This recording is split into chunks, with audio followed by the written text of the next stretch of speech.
আসসালামু আলাইকুম ভিউয়ার্স। আশা করছি সবাই ভালো আছেন। দেশে বর্তমানে স্লিপার বাস নিয়ে বেশ তোড়জোড় চলছে। বন্ধ হয় নাকি টিকে থাকে, এ একটা বিষয়ের মধ্যে দাঁড়িয়ে গেছে এবং এসপার না হয় ওসপার, হয় স্লিপার বাস থাকবে অথবা স্লিপার বাস দেশ থেকে বিদায় নেবে। আমি আসলে বিদায় নেওয়ার পক্ষে না। আমি চাই এই সেক্টরটা একটা নীতিমালার মধ্যে আসুক, ভালোভাবে স্লিপার যে সেক্টরটা বাংলাদেশে দাঁড়িয়েছে এটা একটা নীতিমালার মধ্যে এসে ভালোভাবে এটা চলুক। বর্তমানে যে সেক্টর যেভাবে চলছে এটা একটা অস্থির বাজার। অস্থির বাজার বলতে পুরো অস্থির বাজার। একেতে রেট কাটিং, দ্বিতীয়ত নিম্নমানের বাস চেসিস, তার মধ্যে যে যার মতো পারতেছে বডি বানাচ্ছে। একটা স্লিপার বাসে কোনো শুরুর দিকে যখন আমরা তখন 30 সিট ছিল, একটা পর্যায়ে এখন সেটা 36 সিট। এখন নিচে সিট আবার উপরে হচ্ছে 36টা বেড। একটা 12 মিটার বাসে 36টা বেড দিলে সেটা হচ্ছে মুরগির খোপ যেরকম ঠিক সেরকম হয়। এখন এই বাসে 800, 1000, 1200 টাকায় মানুষ কক্সবাজার যায় আর আসে আর এতে খুশি হয়। এই বাজারটা অস্থির। এতে যারা লং টার্মে যারা ব্যবসা করতে আসছে বা যারা হচ্ছে দীর্ঘদিন একটা ভালো ব্যবসা বা সার্ভিস দিয়ে যারা এই বাজারে টিকে থাকতে চাইছে, তারা হুমকির মুখে পড়ছে বলে আমি মনে করি। এটা শুধুমাত্র এটা এই পুরো সেক্টরের জন্য একটা হুমকি এবং ঝুঁকিপূর্ণ একটা বিষয় হয়ে দাঁড়িয়েছে কয়েকজন মুনাফালোভী ব্যবসায়ীর কারণে, আমি বলবো, আর কিছুই না। এরপরও দোষ আসলে যদি বলি যে যারা হচ্ছে বাস বডি বিল্ডার্স প্রতিষ্ঠান আছে তাদেরও না, কারণ বডি বিল্ডার্স প্রতিষ্ঠানে তারা যদি বলে যে এটা 36 সিট হবে না বা হচ্ছে এখানে 40টা সিট হবে না, ওই মালিক চলে যায়, সে বাস বানাবে না, সে বাস বানায় না, সে আবার অন্য গ্যারেজে যায়। অন্য গ্যারেজ তখন বলে যে হ্যাঁ আমি বানাই দিই, আপনি 50 বেড চালে সে 50 বেডে বানায় দিবে, এরকম ইয়ে তো আছে। তো আসলে এইখানে একটা নীতিমালা দরকার যে আসলে এই সেক্টরটা কিভাবে চলবে, কোন বাসটা কিভাবে হবে, এর বডি সাইজ কি হবে, সব কিছুই এটা বুয়েটের মাধ্যমে বা বাংলাদেশ প্রকৌশল বিশ্ববিদ্যালয় সহ যেসব প্রকৌশল বিশ্ববিদ্যালয়গুলো আছে তার মাধ্যমে একটা নীতিমালা, সুন্দর একটা নীতিমালা করতে পারে সরকার। বিআরটিএ এর সুন্দর একটা বাস্তবায়ন ঘটাতে পারে, তাহলে এই যে অস্থিরতা যে শুরু হয়েছে অস্থিরতাটা থাকবে না এবং একটা সুন্দর বাস সেক্টর বাংলাদেশে গড়ে উঠবে। এতে আসলে কারোরই ব্যবসার তেমন কোনো ক্ষতি হবে বলে আমি মনে করি না। এখন যে ব্যবসার অবস্থা দাঁড়িয়েছে, বিজনেস ক্লাসের ব্যবসা শেষের পথে বলা যায়, ইকোনমি ক্লাস এসির যে ব্যবসা সেটা তো নেই বললেই চলে। নন এসির ব্যবসা এখন হুমকির মুখে পড়ে গেছে, কারণ নন এসির চাইতে কম ভাড়ায় স্লিপার বাস মালিকরা তারা ব্যবসা করছে। এটা আসলে কারোর জন্য ভালো কোনো খবর বা ভালো কোনো সংবাদ বয়ে আনে না। এটা স্লিপার বাসে যারা ভালো সার্ভিস দেওয়ার চেষ্টা করছে তারাও হুমকির মুখে আছে। এটা শুধুমাত্র অন্যরা না। ধরেন স্লিপার বাসের মধ্যে আমি যদি বলি ভালো মানে ভালো কোম্পানির স্লিপার বাস শ্যামলী আছে, গ্রিন লাইন আছে, আর অশোক লিল্যান্ডের মধ্যে আমি ইম্পেরিয়ালের কথা বলি, সেন্ট মার্টিন পরিবহনের কথা বলি।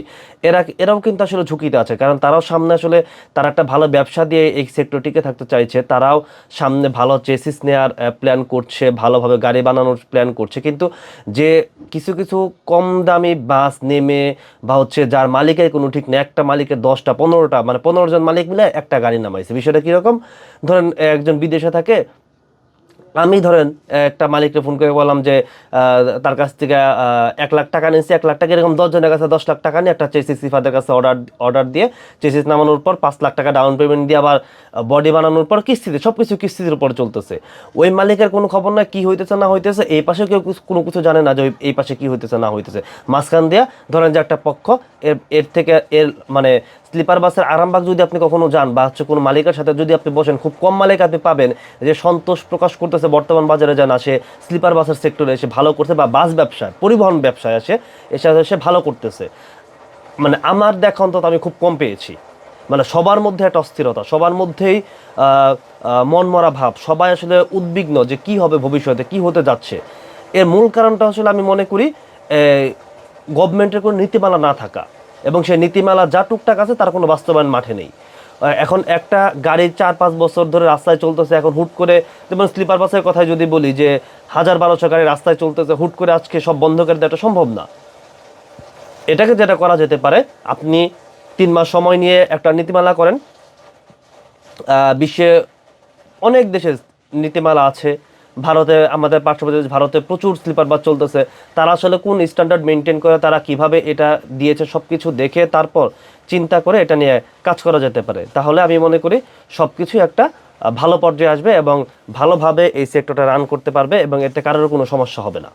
কিন্তু যদি আসলে সেটা না হয় এবং এভাবে চলতে থাকে, এই যে এখন এই বিষয়টা নিয়ে চলতেছে, আবার কয়েকদিন পর বন্ধ হয়ে যাবে, আবার 6 মাস পর আবার শুরু হবে, আবার কিছুদিন চলবে, মাঝখানে কিছু পক্ষ টাকা খাবে, টাকা খেয়ে আবার এটা চুপচাপ হয়ে যাবে। এটা কারোর জন্য কোনো ভালো কিছু বই আনবে না, মালিকদের জন্যও না, যাত্রী যারা আছে তাদের জন্যও না, বা এর সাথে সংশ্লিষ্ট যারা আছে তাদের জন্যও না। এটা সবার জন্য একটা অস্থির বিষয়, এবং এই সেক্টর আসলে তাহলে কোনোদিনও দাঁড়াতে পারবে না। বাংলাদেশের যে বাসগুলো সিবিউ হিসাবে আসে, সিবিউ বাসগুলোর জন্য কিন্তু কোনো লাগে না, কি বলে, টাইপ অ্যাপ্রুভাল লাগে না, কারণ বৈশ্বিক যে বডি বিল্ডার্স প্রতিষ্ঠানগুলো আছে তারা আসলে এইরকমভাবে তারা বডিগুলো বানায়, কারণ হচ্ছে তাদের অনুমোদন আছে, বৈশ্বিক অনুমোদন আছে। আমাদের বাংলাদেশে এখন পর্যন্ত বৈশ্বিক অনুমোদন নেওয়ার মতো কোনো গ্যারেজ আছে বলে আমি মনে করি না। যদি আমি বলি সেটা হচ্ছে ইফাদের কিছু বিষয় আছে, যে তারা কিছুটা হচ্ছে নিয়মকানুন মেনে বা তাদের ওইরকম কিছু টেকনোলজি আছে যেটা তারা ব্যবহার করে। এর বাইরে আসলে ওইরকম টেকনোলজি ব্যবহার করা বাংলাদেশে কোনো গ্যারেজ নেই, নেই বললেই নেই। আফতাব ভালো কাজ করতে, কিন্তু সেটা পুরোপুরি হাতে, তাদের কোনো টেকনিক্যাল কোনো কিছু নয়। হানিফের কথা বলি, তারাও পুরোপুরি হাত নির্ভর, হাতে কাজ করে, তাদেরও টেকনিক্যাল কোনো কিছু নাই। বা জয়নবের কথা বলি, তাদেরও টেকনিক্যাল কোনো কিছু নাই। এখানে টেকনিক্যাল যে বিষয়গুলো আছে এগুলোতে এখন এফোর্ট দিতে হবে, এবং এখানে ইনভেস্ট দরকার, ভালো ইনভেস্ট দরকার। বর্তমানে যারা বাস গ্যারেজ মালিক আছেন তাদের তো আসলে ওইরকম ক্যাপিটাল নাই যে তারা চাইলে এখন বিদেশ থেকে অনেক বড় বড় হচ্ছে মেশিনারি জানতে পারবে, বা ভালো টেকনোলজিস্ট এখানে তারা নিয়োগ করতে পারবে, বা একটা ভালোভাবে একটা বাস একদম আন্তর্জাতিক স্ট্যান্ডার্ড মেনে তারা তৈরি করতে পারবে। এরকম ক্যাপাবল খুবই খুবই কম আছে বাংলাদেশে। তো আসলে এখানে গভর্নমেন্টের এগিয়ে আসতে হবে দিন শেষে, যেটা আমি মনে করি, যে সরকারের এখানে একটা ভালো নীতিমালা তৈরি করতে হবে, তাদের সদিচ্ছা যে আছে সেই বিষয়টা বোঝাতে হবে, এবং এখানে তাদের ঋণ দিতে হবে সহজ শর্তে, যাতে হচ্ছে যারা এর সাথে জড়িত আছে তারা যাতে এই বিষয়গুলোতে অভ্যস্ত হয়, এবং তারা একটা প্রপার ট্রেনিংয়ের মাধ্যমে বাসগুলো বানায়, এবং ভালোভাবে কাজ জেনে কাজ শিখে, যে যাতে আসলে এখানে বৈজ্ঞানিক যে বিষয়গুলো আসলে বলা হয় এখানে যাতে কোনো ঘাটতি না থাকে। এই বিষয়গুলো মেনটেন করে যদি আমি মনে করি যে বাংলাদেশে আসলে বাস বানানো হয়, তাহলে যে এই যে অস্থিরতা, অস্থির যে বাজার, এটা আসলে থাকবে না, এটা অনেকটাই কমে যাবে, এবং এটা সবার জন্য আসলে ভালো হবে। যারা এই সেক্টরে ব্যবসা করে, বাস বানানো থেকে শুরু করে এবং যাত্রী সেবা দেওয়া পর্যন্ত, এটা সবার জন্যই ভালো। তো আশা করি আসলে এই বিষয়গুলো নিয়ে সরকার ভাববে। মালিক সমিতি যারা আছে, গ্যারেজ সমিতি, তারাও আসলে সরকারের কাছে এই বিষয়গুলো নিয়ে দাবি জানাতে পারে, যে আসলে এই বিষয়গুলো তাদের ঘাটতি আছে, এবং এই বিষয়গুলোকে তারা ঠিক করতে চায়, তাদেরও সদিচ্ছা আছে এখানে ঠিক করতে হবে। এই বিষয়টাও যাতে আমি মনে করি যে তারা উত্থাপন করবে, তাহলেই হয়তো আসলে এই সেক্টরটা পরিবর্তন আসবে। তো ভালো থাকবেন, সুস্থ থাকবেন, ধন্যবাদ সবাইকে।